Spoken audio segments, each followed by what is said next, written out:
안녕하세요. 조창원입니다. 주간 리뷰 26호부터는 영상으로 준비를 했습니다. 주간 리뷰가 작년도 5월 달부터 시작했던 건데 2주 동안 나왔던 저희 밴드의 글 중에서 다시 한번 읽어봤으면 좋겠다라는 글들을 갖다가 모은 거였습니다. 근데 왜 그 글을 선택했는지에 대한 부분들에 대한 해설이 좀 부족했다. 이렇게 보여서 이제 영상으로 찍으면서 제가 그걸 선정한 이유를 좀 말씀을 드리겠습니다. 지난 1월 19일 날 리뷰 글은 모의고사 수학은 1등급인데요 라고 하는 글이었었어요. 모의고사 수학 1등급인 게 조심해야 되는 건 특히 자연계열 학생들입니다. 과거에는 1등급이라고 하면 수학 가형 기준이었거든요. 그러니까 1등급 인원이 얼마 안 됐어요. 한 6천 명? 15만 명이 가형을 보니까요. 근데 지금 2학년 11월 모의고사 1등급은 문이과가 통합으로 보는 거예요. 그래서 18,600명이 이제 1등급이에요. 그러니까 바꿔 말씀드리면 결국은 미적 기하랑 학통으로 나눠지잖아요. 그렇게 되니까 자연계열 입장에서 놓고 보면 1등급이라고 해서 그게 잘한 게 아니다. 다시 가형으로서의 인원으로서를 갖다 부분들을 갖다가 고려하셔야 된다. 이게 이제 1월 19일 날 올렸던 글입니다. 1월 20일 날은 카이스트 출신의 첫 여성 기계공학 박사 이창희 박사가 카이스트 과거 졸업생들이 의대 선택하는 거에 대해서 자신의 삶을 비추어서 설명했던 거, 누가 돌을 던질 수 있느냐라는 얘기였는데, 그냥 저는 뭐 그렇게 큰 의도를 갖고 썼던 글이 아니었는데 조회수가 굉장히 높았습니다. 그러니까 사실 지금 고등학생들이 특히 뭐 과거 영재고생이 의대를 선택하는 것은 이기적이라고 비판할 수는 없다라는 게 이창희 박사 글이었는데, 거기서 보면 이창희 박사 논지는 나처럼 바보처럼 살지 말라니까 사실 이게 사회가 좀 문제가 있었다, 막 이런 식에 대한 얘기들이었었습니다. 읽어보시면 됩니다. 1월 21일 날은 지금 정시 군변동, 특히 그 중에서 이제 의대 부분 좀 다뤘었습니다. 올해 2022 정시는 서울대학교가 이제 가군에서 나군으로 옮겨갔고요. 연세대학교는 그러면 이제 나군에서 가군으로 옮겨갔죠. 그런데 안 옮겨간 대학들이 있어요. 그러니까 대표적으로 이제 한림대학교. 한림대학교는 같이 가군으로 옮겨가야 되는데 안 옮겨갔어요. 한양대학교는 작년까지 나군에 있다가 연세대랑 같이 가군을 옮겨갔거든요. 그러니까 이제 한양대학교랑 한림대학교를 같이 지원할 수 있는 상황이 오게 된 거예요. 경북대, 부산대도 그래요. 경북대는 안 옮겨가고 부산대는 옮겨갔기 때문에 작년에는 경북대, 부산대를 동시 지원할 수가 없었는데 올해는 동시 지원이 가능해요. 물론 그렇게 지원하는 학생은 없어요. 경북대나 부산대 중에 하나를 선택하고 수도권에 있는 의대를 선택할 텐데 이때 경북대와 부산대 중에서 어디를 더 좋아하는지 이런 게 판가름이 나게 되는 거죠. 그래서 1월 21일 날은 의대만 얘기를 했는데 올해 정시가 이제 군 이동 효과가 있기 때문에 입결 예측이 그것 때문에도 또 역시 어려워요. 그러니까 기존에 남아있기 때문에 점수가 내려갈 수도 있고 올라갈 수도 있는 부분들이 있거든요. 요건 이제 아무래도 수시 원서 접수 끝나고 난 다음에 정시 분석할 때 그때 좀 더 이제 자세히 말씀드리게 되지 않을까 싶습니다. 약대 정시 입결 어떻게 될 거냐? 그거 이제 1월 22일 날 했어요. 약대 정시 어느 정도 될까요? 모르죠. 다 모르잖아요. 다 모르기 때문에 제가 특히 밴드에다 뭐라고 얘기했냐면 금일 아행적 수작 후인적. 내가 오늘 미리 얘기해 놓으면 나중에 그게 뒷사람들한테 이제 인정을 받을 것이다 라고 얘기했고, 실제로 제가 밴드에 글을 올리고 난 다음부터 이제 뭐 신문들에서 이거를 살짝 인용하는 글들이 좀 나왔어요. 심플하게 말씀드리면 제주대 의대랑 성대 약대가 되면 어디 가실래요? 고신대 의대랑 성대 약대가 되면 어디 가실래요? 이런 식으로 이제 약대 입결 수준이 나오게 된다라고 말씀을 드리게 되는 거예요.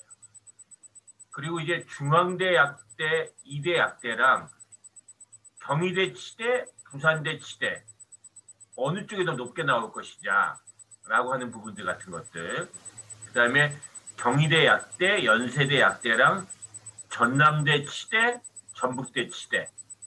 어느 쪽으로 선택할 것이냐. 그래서 지금 그 밴드글에 보시면 비슷하게 나올 수 있는 자리를 갖다가 같은 색깔로 칠하는 형태도 잡아놨습니다. 그래서 그러니까 가천대 같은 경우에는 이제 가천대 의대보다 당연히 약대가 얕겠죠.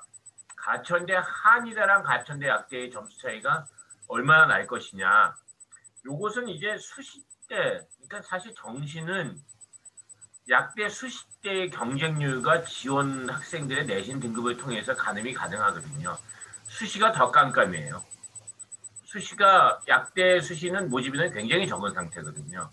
이 상태에서 약대 선호도가 얼마나 나오는지를 갖고서 올해 정시에서의 약대 위치 배치표를 만들어야 된다. 이게 이제 1월 22일 날 글이었었습니다. 그리고 나서는 그다음에 또 추가적으로 했던 건 이제 입결 참고해야 되는 거. 지금 2021 수시 봤던 거에 대한 입결을 아직 대학들이 발표를 안 했어요. 그렇다면 어떤 걸 고3 수험생들이 참조를 해야 되냐면 2020년 입결에 참조하시면 돼요. 이게 1월 24일 날 밴드에 글을 올렸던 건데 사실 작년도 입시 결과를 참조하는 것보다 재작년도 꽤 더 나아요. 왜냐하면 올해는 종합전형의 인원이 많이 줄어들었다고요. 그리고 수시가 많이 줄어들었기 때문에 수시의 세계에서는 학령 인구가 줄어들은 2021 수시 결과보다는 줄어들기 전인 2020 수시 결과를 참조하는 것이 오히려 더 적정하다라는 겁니다. 그래서 2020년도 작년, 재작년 수시 결과 어디가 나왔던 것들 75개 대학을 또 대학별로 다시 정리한 것들이 있으니까 그 1월 24일 날들 참고하시면 좋겠다라고 봐야 될 것 같습니다. 그 다음에 이제 올해 동아리 활동 어떻게 할 것이냐에 대한 글을 갖다가 이제 1월 24일 날 올렸어요. 요지는 간단해요. 정규 동아리가 부족하니까 자유 동아리를 만들었는데 자유 동아리를 축소, 제한시키면 다시 정규 동아리로 돌아온다는 얘기인 거죠. 아니죠. 그럼 이제 교과 습득이 강조가 되는 거죠. 정규 동아리라고 하는 것은 탐구 능력을 보기도 어렵고 전공 적합성을 보기도 어렵습니다. 그리고 정규 동아리는 이전 선생님 말씀 따라 교사가 지도를 해야 되기 때문에 교사의 편의가 들어가기 때문에 정규 동아리에서는 소통과 협업 그 이상이 되질 않아요. 그래서 동아리에 무엇을 할까가 아닌 교과목 세특에 무엇을 쓸 것이냐, 교과목 세특에 쓴 내용을 다른 교과목의 주제와 어떻게 연결시킬 것이냐, 이런 부분들에 대해서 더 고민을 많이 하셔야 된다. 라는 내용이 이제 1월 24일 날 실었던 글입니다. 그 다음으로 봤던 얘기들은 이제 사실 많이 조회를 하진 않으셨어요. 많이 조회를 하진 않으셨는데, 교육부에서 이제 2028 뭐 입시 방향을 갖다가 공청회를 통해서 결정하겠다. 이런 얘기들을 갖다가 이제 발표를 했었어요. 1월 27일 날. 당연히 우리 밴드에는 뭐 주로 고등학생 수험생들이 있으니까 2028 대입개혁안에 대해서 관심들은 없겠죠. 요지는 안 된다예요. 그거는 국가교육위원회에서 결정할 문제인 거지. 법적 정당성이 없는 학생, 교사, 학부모와 참여하는 협의체를 통해서 입시 결정할 수 있는 상황이 아니고 이번 정부가 마지막에 알받게 할 수 있는 교육 정책이 아니다. 뭐 지금까지 이만큼 망가뜨려 놨으면 됐지 뭐 또 더 하려고 하냐라는 게 요지입니다. 같은 날 주식시장에 대한 글을 올렸는데 역시 요새 저도 관심이 많지만 뭐 학부모님들도 관심이 많으신 것 같아요. 이날이 종합주가지수 3천선은 유지가 되는 1월 28일이었었어요. 근데 이제 더블 탑 패턴을 보여주기 때문에 이제 3천선이 무너질 것이다. 그래서 그럼 더블 탑 패턴으로 무너지게 되면 넥라인이 3천이면 어디까지 내려갈 것이냐 뭐 이런 것들에 대한 글을 갖다가 실었습니다. 그 다음 날에도 실었고 그날 이제 삼성전자 82,500원이 이제 지지선이 되는데 이게 무너지면 종합주가지수 3천 무너지는 것과 같이 움직이게 되면서 지수가 이제부터 좀 본격적으로 조정을 받는다라고 얘기를 했는데 그 다음 날이죠. 이제 1월 29일 날 삼성전자도 82,000원으로 종가가 됐고 종합주가지수도 이제 2,976포인트로 3,000포인트가 무너졌어요. 그래서 지금부터는 좀 주식시장이 조정을 볼 텐데 주식시장이 조정을 보면 손목을 잡으셔야 돼요.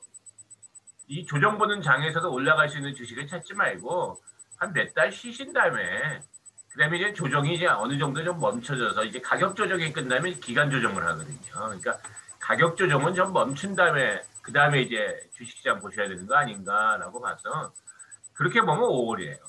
아무리 빨라도 이제 5월 전에는 주식시장 안 보시는 게 좀 맞지 않겠느냐 이런 얘기였었습니다. 2월 9일 날 아침 10시 30분 저녁 8시 줌 설명회 합니다. 2022 대입 이렇게 보자입니다. 문자로 예약하셔도 되고 전화로 예약하셔도 되고 그렇게 해서 이렇게 회당 100명씩이니까 자기가 원하는 시간대에 줌 설명회 참여하시려면 지금 미리 좀 예약을 주셔야 돼요. 그래서 2월 9일 날 줌 설명회 때 뵙도록 하고 주간 리뷰는 앞으로도 계속 이렇게 영상으로 하는 거 해보도록 하겠습니다. 이제 2주 뒤에 주간 리뷰 27호에서 뵙도록 하겠습니다. 고맙습니다.